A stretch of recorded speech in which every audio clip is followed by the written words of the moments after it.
Everyone was leaving. Everyone was hugging us, congratulating us, kissing us, wishing us well, and leaving the room. And my husband, Pat, who's here tonight, and I were standing and holding this baby, and I couldn't stop looking at her little crooked finger.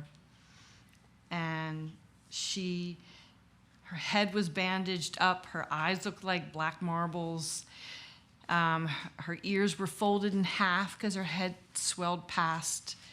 There were lots of things to look at, but the safest thing to look at was her hand, and it had this crooked pinky.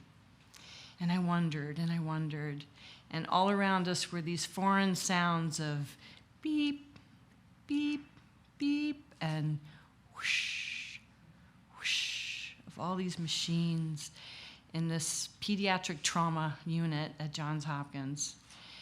And we were we had just grown our family and gave birth to not given birth, but adopted our next child. And her name was Jamie that night, but she became Claire. And everyone left and were so congratulatory to us. And we waited for this for so long. And I was so overwhelmed. But when everyone left and I was holding her and she was so sick, I remember looking at her pinky and worrying, what does this mean? What does this mean? And looking down at her and looking at my husband, and when everyone left, the first thing I said to him was, oh shit. Can we do this? Can we do this? And he said, well, sure we can. Someone's got to be her mom and dad. Why not us? Someone will be her mom and dad. We can do this. We can do this.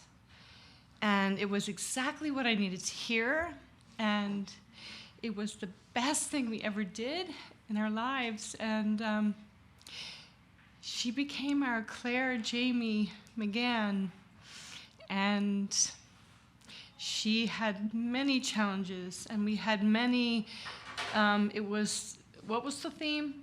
A time like no other. It was a time like no other. She gave us a bazillion a time like no others. And about 15 years later, we went to Longwood Gardens. I don't know if anyone's familiar with that beautiful place, but it's over 1,000 acres of just beautiful, magnificent gardens and fountains, and we were walking with Claire and pushing her in a wheelchair, and by then she was in a wheelchair, and I believe by then she was trached and on a ventilator and really involved, and I knew that we were going to outlive our sweet Claire. And I was trying to think, how we were going to do this. And that was always like kind of simmering underneath my skin. But we went there just to enjoy the day. And we're walking down this path, and there was this pond, and it was bubbling like it was boiling water. There was just bubbles, bubbles, bubbles. And so we went towards it, and it was all these, like, 500 fat-bodied tadpoles that were just about, they were darting up in the water to take their very first breath of foreign air and breaking the surface into this new chapter in their life. And they were like taking a breath and then sinking back down. And they were doing it all over the pond at the same time. So it looked like the pond was boiling. It was amazing. And I just was so overwhelmed by it, but I couldn't figure out why. And the whole time we were there that day, I just couldn't shake it. I couldn't stop thinking about them.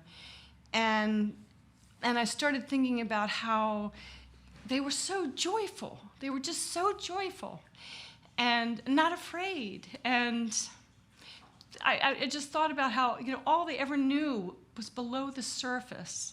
But for some reason, they were compelled to pop through that surface to something completely foreign to them and breathe something in new that hurt, that caused them a lot of pain.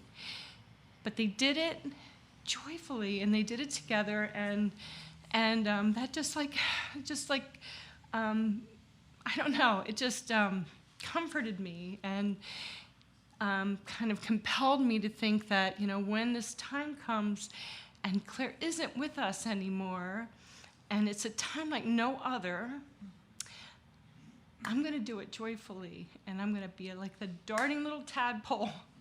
And so that's what I'm doing tonight. So I'm my darting little tadpole tonight, so thank you.